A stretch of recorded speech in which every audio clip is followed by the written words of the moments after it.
ભાગવત કથાની અંદર એ વેદ મંત્રોથી જે બ્રાહ્મણો પૂજા દ્વારા કઈક સેવા કરે છે ભાગવતજીની, એમને વંદન સાથે સૂર દ્વારા કાનભાઈ ની બધા સૂર દ્વારા ભાગવતજીની ઠાકોરજીની સેવા કરે છે. એ બધાને વંદન સાથે આપ સૌના હૃદયસ્થ એ નારાયણને વંદન સાથે સૌને જય શ્રી કૃષ્ણ. આમ તો કથાની અંદર વિક્ષેપ કરવો એ બ્રહ્મ હત્યા સમાન પાપ કીધું છે. નિંદ્રા ભંગ કથા છે દો દંપત્યુ પ્રીતિ ભેદનમ. કોઈની નિંદ્રા ભંગ કરવી, કોઈનું બે માણસ હરખુથી જીવતા હોય ને એની આ ચુગલી કરીને કઈક આપણે એના પ્રીતિની અંદર ભેદ કરાવી દઈએ. કથા છેદો, આ કથાની અંદર છેદન કરીએ તો એ બ્રહ્મ હત્યા સમાન શ્રુતા કીધું, બ્રહ્મ હત્યા સમાન પાપ છે. પણ અત્યારે પૂજ્ય વ્યાસજીનો આદર છે કે તમે ઊભા થઈને કઈક બોલો, એટલા માટે હું અહીં ઉપસ્થિત થયો છું. કદાચ વ્યાસજીનો એવો ભાવ હોય તો અમને બ્રહ્મ હત્યા પણ સ્વીકાર છે, કેમ કે વ્યાસજીનું અપમાન અમારાથી એ સહન ન થાય. એટલે આ તો ભક્તોની કથા છે.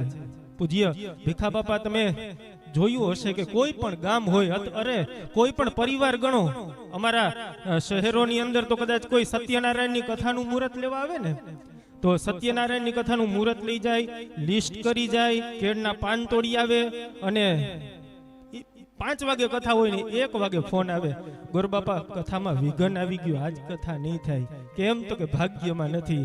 અને અહીંયા કુકસવાડા ગામમાં 1 વર્ષ નહીં, 2 વર્ષ નહીં, 3 વર્ષ નહીં, 5 વર્ષથી આ શ્રીમદ ભાગવત કથા થાય છે.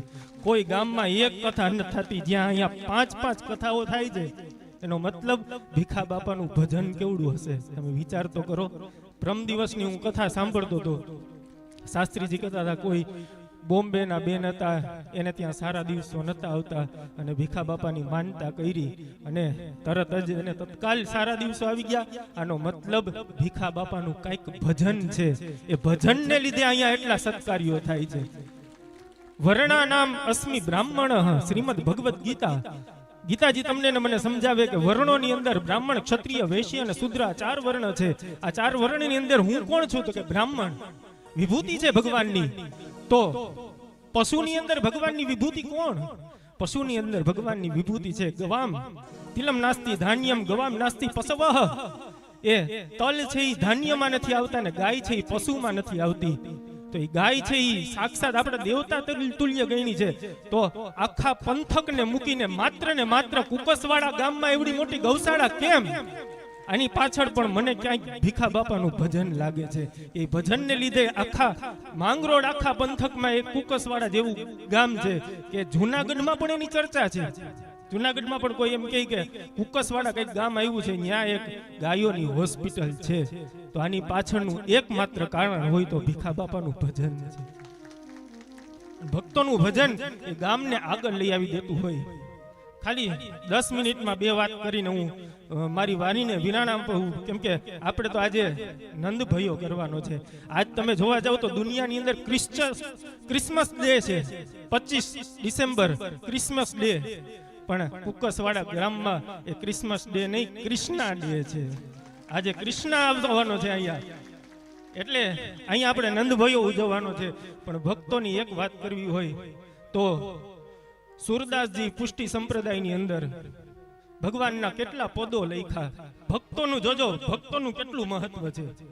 સુરદાસજીએ એટલા પદો લખ્યા. સુરદાસજી એક દિવસ દેખતા નતા, આંખે આંધળા હતા, ખાડામાં પડી ગયા.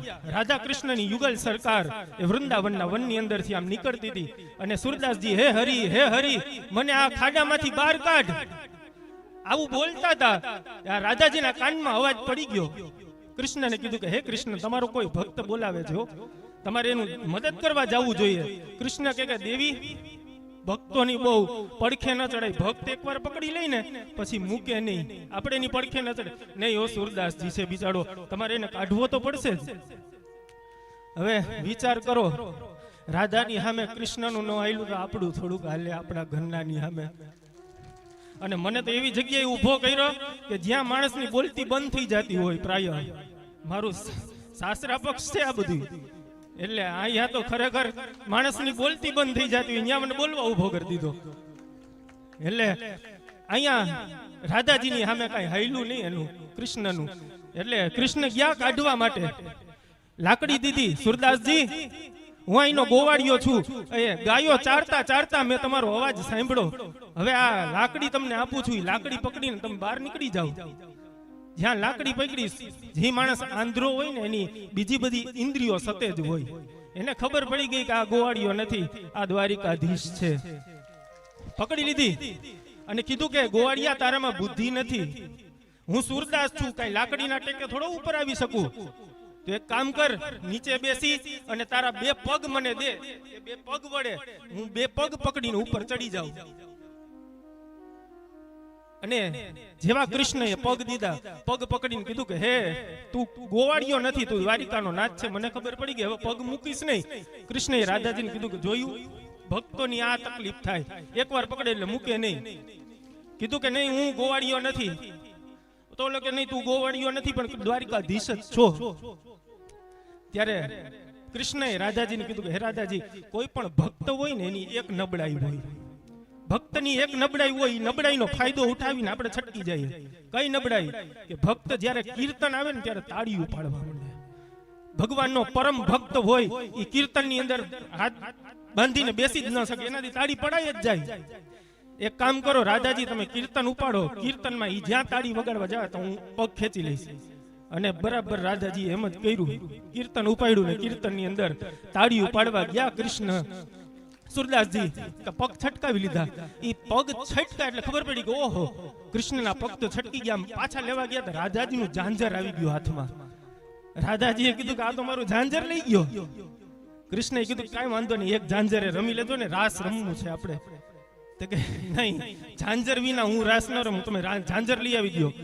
ત્યારે ઓલા કૃષ્ણએ સુરદાસજીને કીધું કે સુરદાસજી, આ મારી વહુનું ઝાંઝર છે, તમે મૂકી દો, અમે અહીંયા ગાયું ચરાવવા આવ્યા છીએ. તો કે એમ, તું ગોવાળિયો છો ને, તે તારી વહુનું ઝાંઝર છે એમ? તો કે હા. તો એક કામ કર, બીજું ઝાંઝર આપ, હું આમ ખખડાવીને જોઈ લઉં કે આ તારી વહુનું છે કે રાધાજીનું છે. રાધાજી પાછી ઉતાવળ કરી ગયા. જેવી ઉતાવળ કરી ગયા, બીજું ઝાંઝર ઘા કરી દીધું, 2 ઝાંઝર હાથમાં આવી ગયા. કીધું કે હવે તો મૂકીશ જ નહીં, આ મારી રાધાના જ ઝાંઝર છે. અને ભક્તની નબળાઈ કેવી હોય? એક ડોસીમાં હતા, એ ડોસીમાને આખી જિંદગી ડોસીમાએ બીજાની ખોદણી જ કરી, કોઈ દિવસ સત્કાર્ય એક પણ કર્યું નહીં. અને એના ગામની અંદર એક સંતની પધરામણી થતી હતી, અને સંતની પધરામણી થતી હતી, બધા એની પાસે કંઠી બંધાવતા હતા. ભીખા બાપા જેવા ભગત હશે અને બધા એની પાસે કંઠી બંધાવતા હતા. કોઈએ કીધું કે ડોહીમાં આખી જિંદગી તમે પાપ કર્યા છે, તમે આની પાસે કંઠી બંધવી લ્યો, કેમ કે ગુરુની બાંધેલી કંઠી તમને વૈકુંઠનો દરવાજો ખોલાવી દે. તમે એની પાસે કંઠી એકવાર બંધી લેશો એટલે વૈકુંઠમાં મળી જશે તમને. ડોહીમાને એમ કીધું કે સાચી વાત છે, મેં તો આખી જિંદગી તો કઈ ભગવાનનું ભજન કર્યું નથી, કંઠી બંધવી લઉં તો વૈકુંઠનો દરવાજો મળી જાય એમ. કંઠી બંધવી લીધી. ડોહીમાને ગુરુજીએ કીધું કે તમારે ડોહીમાં એટલા જપ કરવા, એટલા પાઠ કરવા, એટલા નિત્ય ભગવાનના નામ લેવા. ડોહીમાં કાંઈ કરે? આખી જિંદગી જેને કર્યું નથી ગુરુના કહેવાય થોડુંક કરે, કાંઈ ન કર્યું. અને છેલ્લે ડોહીમાનું મૃત્યુ થયું. મૃત્યુ થઈને યમના દૂતો લઈ ગયા વૈકુંઠની અંદર, આ નરકની અંદર. નરકની અંદર આમ બતાવ્યું કે જો ડોહીમાં આ બધા નરકો છે, એ નરકો તમારે ભોગવવાના છે. કીધું કે અરે અરે, મેં એટલા પાપ કર્યા એને લીધે મારે એટલા નરકો ભોગવવા પડશે. યાદ આવી ગયું કે મેં મારા ગુરુજીની કંઠી બાંધવી હતી, એ ગુરુજીની કંઠી બાંધવીને મારે નરક ભોગવવું પડે. મનમાં પ્રાર્થના કરી કે હે ગુરુદેવ, મેં તમારા નામની કંઠી બાંધવી છો, આજે જો મને તમારા નામની કંઠી બાંધ્યા છતાં પણ જો મને નરક મળે ને તો તમારી આબરૂ જશે. જેવી ગુરુજીની આબરૂ ગઈ ને, ગુરુજી સાક્ષાત પ્રગટ થઈ ગયા. જ્ઞાની પ્રગટ થઈને કીધું કે બોલો ડોહીમાં શું થયું? તો કે આ રીતના મેં પાપ કર્યા ને મારે નરક ભોગવવા પડશે, મારે નરક નથી ભોગવવા, મેં તમારા નામની કંઠી બાંધી છે. ગુરુદેવે કીધું કે એક કામ કરું, અહીંયા કુંડાળું બંધવી દઉં, આખો કુંડાળાનો પડદો બંધવી દઉં. હે ડોહીમાં, તમારે એ કુંડાળાની અંદર રહેવાનું. કુંડાળાની અંદર તમને સ્વર્ગના તમામ સુખો મળશે, પણ જો કુંડાળાની બહાર પગ મૂક્યો એટલે મારી જવાબદારી પૂરી. કીધું કાંઈ વાંધો નહીં, સ્વર્ગના સુખો જો કુંડાળામાં મળતા હોય તો મારે બહાર પગ નાખવાની ક્યાં જરૂર?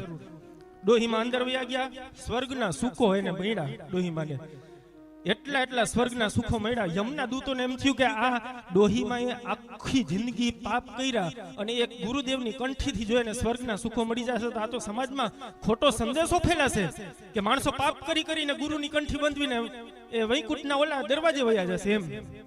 યમના દૂતે કીધું એક કામ કરીએ,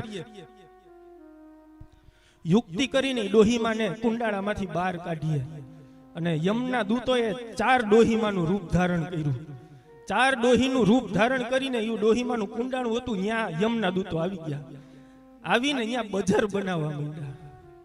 સ્વર્ગની અંદર તમામ સુખો છે, બજર નથી. ડોહીમાને બજર દેવાની ટેવ, અને બારોબાર ઓલી યમના દૂતો રૂપે આવેલી ડોહીઓ બધી બજર બનાવે, અને આને બજર લેવી હતી. કીધું કે એક કામ કરો, એ ડોહીયું મને થોડીક બજર આપો ને. તો કે તમારા ગુરુદેવનું આ કુંડાળું છે, અમે અંદર ના આવી. કે કામ કરો, બહાર નીકળીને તમે લઈ લો, હું બહાર ન આવી શકું. એક કામ કરો, આમ બજરનો ઘા કરો, હું મારી રીતના બનાવીને લઈ લઈશ. ત્યારે કીધું કે નહીં, એક કામ કરો ને, તમારા ગુરુદેવનો પડદો એવો છે કે અમે કદાચ બજરનો ઘા કરશું ને તોય પાછું આવશે, પડદો એવો છે. ત્યારે કીધું કે એક કામ કરો, યમના દૂતોએ યુક્તિ કરી. યમના દૂતે આવીને કીધું કે ડોહીમાં એક પગ બહાર કાઢીને થોડીક બજર લઈને પાછા વયા જાય ફટાફટ, એટલે તમારે બજર લેવાઈ જાય ને બહાર ન નીકળવું. ડોહીમાને એમ થયું, હા એ વાત સાચી છે, સ્વર્ગના એટલા સુખો તો મેં જોઈ લીધા, બજર નથી, મારે થોડીક બજર તો જોઈએ છે, કેમ કે જિંદગી આખી બજર લીધી હતી, આ નબળી આદત. અને ડોહીમાં એ થોડીક બજરની લાલચમાં જેવો કુંડાળાની બહાર પગ મૂક્યો, એ ડોહીમાના રૂપમાંથી 4 યમના દૂતો ઉભા થઈને ખેંચી લીધા. હાલો, એક નબળી આદત તમને ને મને સ્વર્ગના સુખોથી વંચિત કરાવી દે છે. એટલે અહીંયા મૂળ વાત, રાધા કૃષ્ણ એ ઝાંઝર લઈ લીધા કે હવે ઝાંઝર આપીશ નહીં. કીધું કે રાધાજીએ કીધું કે મારા 2 ઝાંઝર તો જોઈએ, એક કામ કરો, એની જે કઈ પણ ઈચ્છા હોય ને એ પૂરી કરાવડાવી દો, હે દ્વારિકાધીશ. ત્યારે કીધું કે સુરદાસજી હાલો, માયનું હું યુગલ સરકાર છું, દ્વારિકાધીશ છું, શું જોઈએ તમારે? તો કે દ્રષ્ટિ જોઈએ, દ્રષ્ટિ. હું આંધળો છું, આ અંધાપામાં તમારા દર્શન કેમ કરું? હે દ્વારિકાધીશ, મને એવી નજર આપો કે હું તમારા દર્શન કરી શકું. અને જેવું માંગ્યું ચતુર્ભુજ રૂપે નારાયણ પ્રગટ થયા અને સુરદાસજીની સમક્ષ રજૂ થઈ ગયા. અને સુરદાસજીએ પ્રેમથી ને ભાવથી એ દર્શન કર્યા. દર્શન કરીને કીધું કે સુરદાસજી, તમારા ભક્ત ઉપર હું, તમારી ભક્તિ ઉપર હું એટલો પ્રસન્ન થયો છું, માગો તમારે શું જોઈએ. ત્યારે કીધું કે હે દ્વારિકાધીશ, સુરદાસજી ભક્તરાજ, ભક્તરાજ કેવો હોય? સુરદાસજી કીધું કે હે દ્વારિકાધીશ, હવે તે મને દર્શન આપી દીધા, હવે જે આંખે દ્વારિકાધીશના દર્શન થયા હોય એ આંખને બીજું જોવું ગમે. એક કામ કર, મને પાછો આંધળો બનાવી દે, મને પાછો અંધાપો આવી જાય કે જેના દ્વારા મને તારી સ્મૃતિ નિત્ય રહે. 5 વર્ષ પહેલા તમે કઈક વસ્તુ જોઈ હોય તો આજ તમે ભૂલી જાવ. કેમ? એ પછી તમે કેટલું બધું જોયેલું છે, પણ બી જોયું જ ન હોય તો 5 વર્ષ પહેલા જે જોયું હોય તમને બરાબર યાદ રહી. એટલે આને કીધું કે દ્વારિકાધીશને જોયા પછી હવે દુનિયાને જોવામાં રસ નથી, મને પાછો આંધળો બનાવી દો. અને ઈ જ સુરદાસજી જ્યારે એનો સંકલ્પ હતો, મનોરથ હતો કે મારા જીવનની અંદર હું 125 પદ લખીશ, એ 125 પદ લખીશ ભગવાનના નામના. 100 પદ લખ્યા ને ત્યાં સુરદાસજીનું મૃત્યુ થઈ ગયું. વૈકુંઠના દરવાજા ઉપર સુરદાસજી ઉભી ગયા ને સાક્ષાત નારાયણે દર્શન દીધા. સુરદાસજી આવી ગયા, તમારી જ રાહ જોતો. ભગવાન ભક્તની રાહ જોતા હોય. તમે નિત્ય જે ભગવાનનું સ્મરણ કરતા હોય, નિત્ય કોઈને મંદિરે જવાની આદત હોય, 5 વર્ષ સુધી સતત મંદિરે જાવ ને વચ્ચે એક દિવસ ન જાવ ને એટલે દ્વારિકાધીશ તમારી રાહ જોતો હોય કે આજ મારો ભક્ત ક્યાં ગયો, આવ્યો નહીં. તમારી ભાવના એની સાથે એવી જોડાઈ જતી હોય. એટલે ભગવાને કીધું કે સુરદાસજી તમારી જ રાહ જોતો હતો. ત્યારે કીધું કે હે શ્યામ, મેં તારા નામના 100 પદ લખ્યા છે, 25 પદ લખવાના બાકી છે, 125 પદ લખવાનો મારો સંકલ્પ હતો. ત્યારે સુરદાસજીને નારાયણે કીધું કે હે સુરદાસજી, તમારા જેવા ભક્તરાજની રાહ હું બહુ ન જોઈ શક્યો, એટલે તમારે તમારા વતી 25 પદ હું લખી આવ્યો ને તમને વેલા બોલાવી દીધા. ઈ 100 પદ છે ઈ સુરદાસજીના છે ને પાછલા 25 પદ છે ઈ સુર શ્યામના પદ છે. ઈ સાક્ષાત ભગવાને આવીને લખ્યા હતા.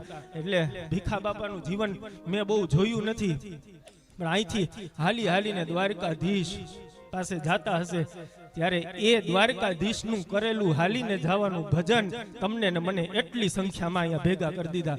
બાકી 5 માણસ ભેગા નથી રહી શકતા. અત્યારે 3 માણસ ભેગા થઈને કંઈક બાંધવાનું થાય તો બાંધીને છૂટા પડી જાય. પણ આ એટલા માણસો અહીંયા ભેગા થાય છે એની પાછળ કંઈક ભક્તરાજનું ભજન છે. અને ભક્તોનો ગુનો કરો ને એ ભગવાન માફ ન કરે. સત્યનારાયણની કથા તમે ને મેં બધાએ સાંભળેલી છે. સત્યનારાયણની કથાની અંદર 3જા અધ્યાયમાં સાધુ નામનો વાણિયો આખું વ્રત કરતા ભૂલી જાય છે. એ માનતા લીધી હતી, માનતા આખી ભૂલી ગયો તો એને સજા શું મળી કે ચોરીનો આરોપ લાગ્યો ને જેલવાસ થયો. પણ એની સામે તમે છેલ્લા અધ્યાયમાં અંગધ્વજ નામના રાજાનું ચરિત્ર જોવ તો એ અંગધ્વજ નામનો રાજા ખાલી ગોવાળિયાઓએ સત્યનારાયણની કથાનો પ્રસાદ ન આપ્યો, એને લીધે રિહાઈને વયો ગયો ને એને પ્રસાદનો અનાદર કર્યો. પરિણામે 100 પુત્ર મૃત્યુને શરણે ગયા. રાજાનો રાજગાદીમાંથી બહિષ્કાર થયો. આપણને એમ થાય કે ઓલાએ આખું ભગવાનનું વ્રત કરતા ભૂલી ગયો તો એને નાની સજા, આને ખાલી ગોવાળિયાઓનું અપમાન કર્યું તો એને એવડી મોટી સજા. આનો મતલબ છે તમે ભગવાનનો ગુનો કરો ને તો ભગવાન માફ કરે, ભગવાનના ભક્તનો ગુનો કરો તો ભગવાન કોઈ દિવસ માફ ન કરે. એટલે આવા ભક્તરાજ ભીખા બાપાની દિવ્ય ચેતનાને મારા વંદન. સાથે એવડી સંખ્યાની અંદર ભક્તોના દર્શન. અહીંયા ભગવાનના તો દર્શન છે જ, ભાગવતજી સાક્ષાત ભગવાન છે, એ ભગવાનના તો દર્શન થાય, પણ એટલી સંખ્યામાં ભક્તોના દર્શન થાય ઈ વધારે મહત્વનું છે. એટલા માટે અમે અહીંયા ઉપસ્થિત થયા. આપ સૌના હૃદયસ્થ એ નારાયણને વંદન સાથે આપ સૌને જય શ્રી કૃષ્ણ, જય દ્વારકાધીશ.